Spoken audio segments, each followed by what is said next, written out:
Noël Hollis, and I am your friendly neighborhood Kase Scenario Student Ambassador. Today we're here to talk about the latest scenario that I got to beta test. It was very exciting, called Sinister Obsession. So what we're going to do is we're going to go through how I got the answer to one of the questions. This question is the Cryptic Chat challenge. So what I want to do is I want to talk to you guys about extracting data from an image, as well as using an image to find the target that you are looking for.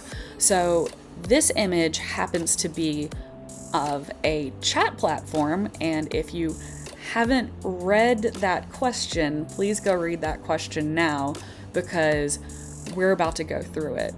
Without further ado, let's hop over to the screen and I'll talk you guys through some of the things that I pulled out of the image, as well as how I finally got to the answer.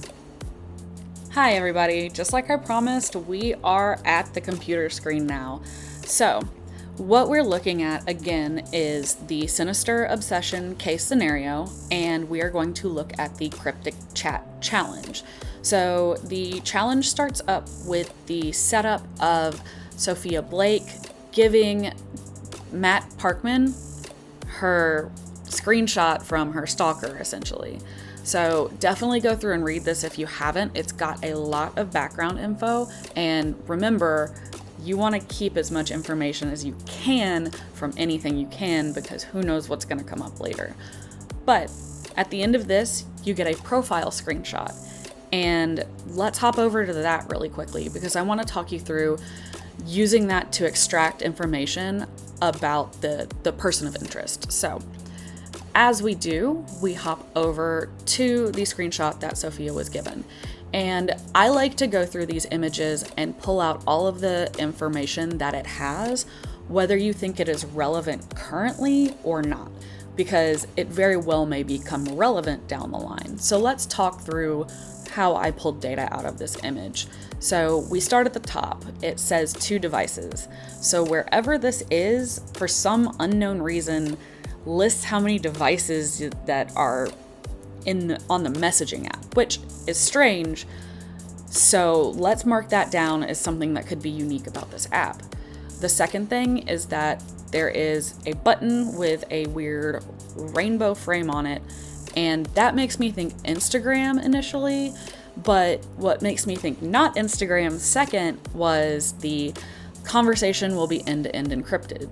I'm not an Instagram expert by any stretch of the matter, but I am pretty sure they are not automatically end-to-end encrypting their messages for you. So we've got 3 good chunks of data right there, but this isn't even the best. So we go over and we have a picture. So this is really good because it can help us confirm other accounts are actually the same person. So if they use either the same or a very similar picture of their face, you can put 2 and 2 together and go, oh, okay, that's actually the same person. And I'll talk about how I've used that before and a little bit later in this. But the second thing that we see under that picture is his username. And then under that, we see his name that he is using. So looking at these 2 things, the big data point that I've pulled from this is that he uses his actual name in his usernames. So again, this is a point of information that we can look at to help confirm any other accounts are his. And so let's get to this is the really juicy part to me. So new account got locked out of my old one. So what this tells me is that he has another account somewhere, and another account that has more age behind it means more data about this person. So that is something I definitely note down. I use Obsidian. You can use any kind of note-taking app that you would like, but I highly recommend making profiles of the people in your cases as you go through cases, so that you can note down all of these different little things that you are finding from information like images or even Google searches, things like that. So now we know he has 2 accounts somewhere. Amateur programmer. Okay, so he can do technical things, at least to a small degree. So that means he might be on like Stack Overflow, or he might be on GitHub.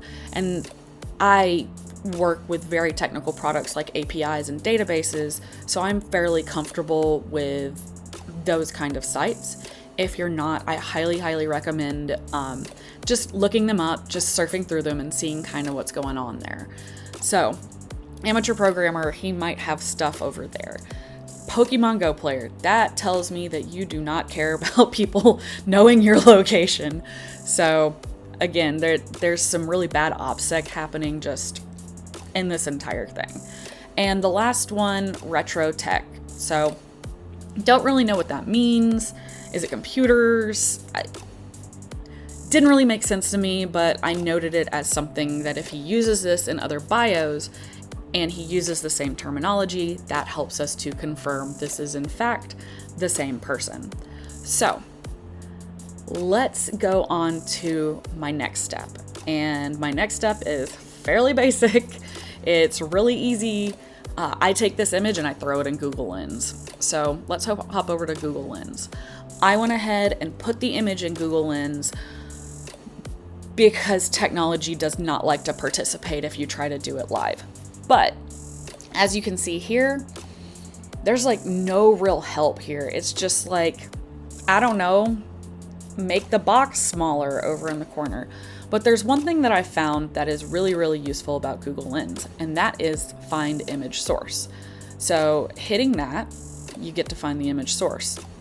However, what you want to make sure is not happening is your safe search, because your safe search will in fact blur all of these photos out and you will not be able to find the person you are looking for. And as you can see, the image source, our top 2 results have his face on it. So there you go. This is how you can find what chat app Mr. Ian is using. If you have any questions, feel free to hop over to the Kase Scenarios Discord server. I'm on there a lot. I know a lot of other beta testers and people who have gone through these scenarios are also on there a lot, as well as Espen and Ray, and we are all very happy to chat with you and help you figure out these different questions and scenarios.